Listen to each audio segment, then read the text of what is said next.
Want to know why some free-to-play games throw like 1,000 loot boxes at you when you start? Why they advertise that just for logging in, they'll give you things that will make you OP and kind of ruin the game's difficulty curve in the beginning? Well, I thought I knew the only reason, to hook you, but actually there is another one that I never thought of. But first, for some context, it's story time.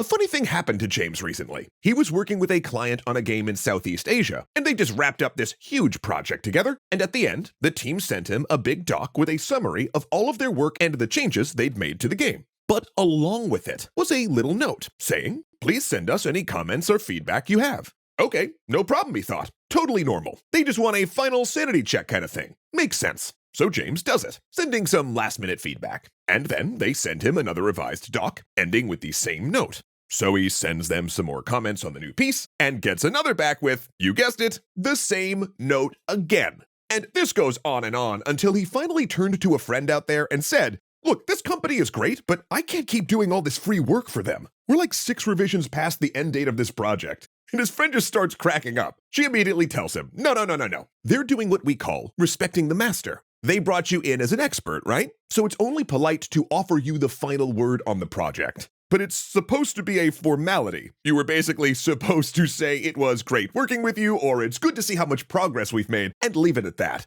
Honestly, they're probably just as sick of making revisions on this thing as you are giving them. Now, when she said that, 2 things happened. First, James just let out a huge sigh of relief. But second, he jumped up and realized he had to write this extra credits episode, because it dawned on him how much our cultural understanding of things far outside of the game space influence our game design.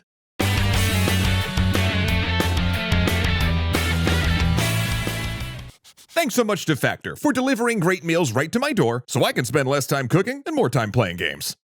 At its core, game design is about psychology, and it's about crafting experiences for your player. But how a player interprets an experience is dependent on many things, including their cultural understanding of that experience. Which means that 2 players from very different parts of the world may have very different reactions to the same experience, and this is vital for us to understand when designing. For example, you know all those free-to-play games that just shower you with stuff when you start them, that advertise by saying things like, "New players get 1,000 free pulls," or "Start now and get a triple S tier character just for you." Now, as soon as I said that and honestly read it in this script, I bet a lot of us were thinking the same thing. Ugh, I hate those games. Or, that kind of thing just always ruins the experience because they give you something so strong at the start it's like hours before I can do anything challenging. But those reactions are kind of very Western perspectives. Also, people we don't know giving us gifts for no reason? Oh, they definitely want something. Heck, people waiting on us and offering us an unreasonable amount of help for things we can clearly do ourselves? We may even find that kind of insulting. But look at where most of these games come from. They come from places that have a strong gift-giving tradition, such as parts of Asia, where the host, not the guest, usually gives gifts, and the more important the guest, the more lavish the gift-giving. The amount of gifts given to you is a symbol of status. So by throwing 1,000 loot boxes at you from the start, in addition to whatever getting those hooks in you hang-ups that I have, games of those regions are also trying to say to you, you're someone important, and you matter, and we're very happy to have you as our guest. And by giving you those gifts and making you immediately powerful, they're saying, now we hope that you feel like someone important in this game world. It's a designed experience, one carefully crafted to target the hundreds of millions of people who never get that sort of treatment in their real lives. One built to make people feel like the game is giving them the respect they deserve, whether or not anyone else does. But truly, it is such a culturally dependent experience, one that plays out completely differently depending on what viewpoint you're coming from. Again, I reference the, "but what do these people want from me?" reaction that I tend to have.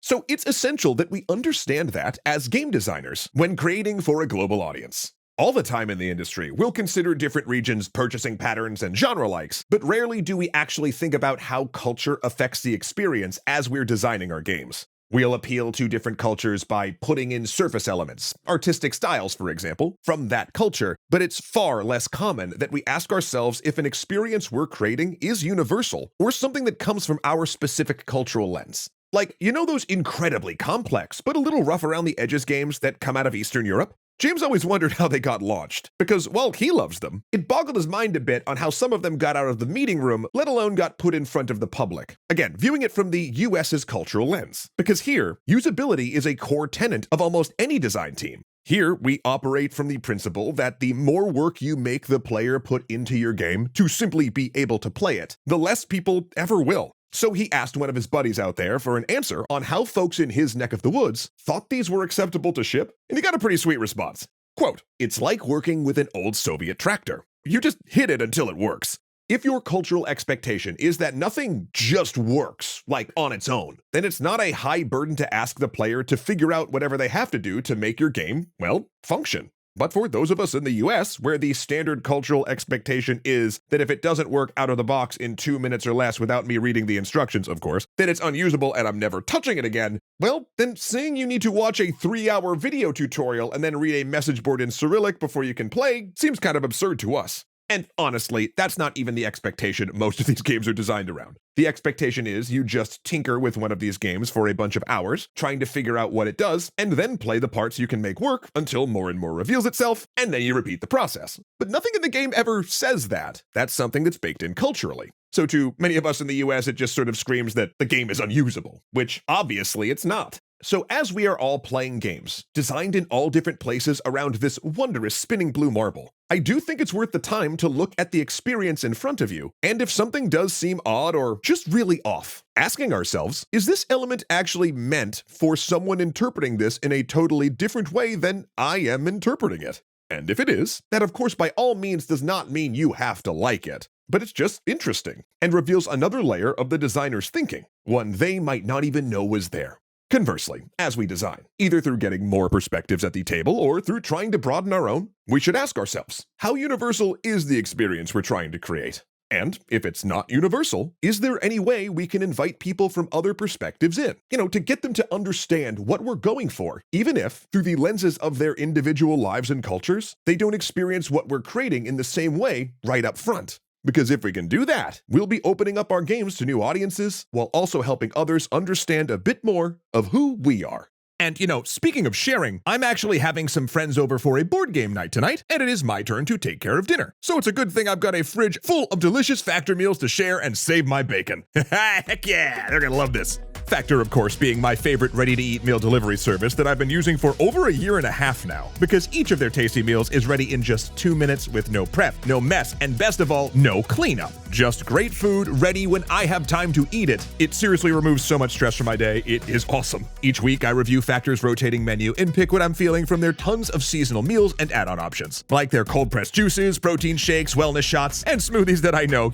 I can't get enough of. There's so many options to choose from, I can always be sure that everyone in my household is gonna get the food that they love fast. And since spring has officially sprung, I was craving their tomato basil chicken risotto. And let me tell you, it did not disappoint. Plus, since I didn't have to cook a whole meal from scratch, I was actually able to take the pets out in this gorgeous weather for extra walks. No, that's not the name of a new show of ours. Although, I digress. So head to factor75.com or click the link below and use the code EXTRACREDITS50 to get 50% off your first Factor box and 20% off your next box. Okay, got it? Good. Now it's tasty task time. Get fast and flavorful meals at a deep discount here, and once your dinner is decided, check out our next savory selection here. Thank you so much to Ahmed Ziad Turk, Angelo Valenciana, Arclight Games, Dominic Valenciana, Ilkner, Izzy Coyne, Joseph Blame, and Kuyakoi for being the absolute best legendary patrons.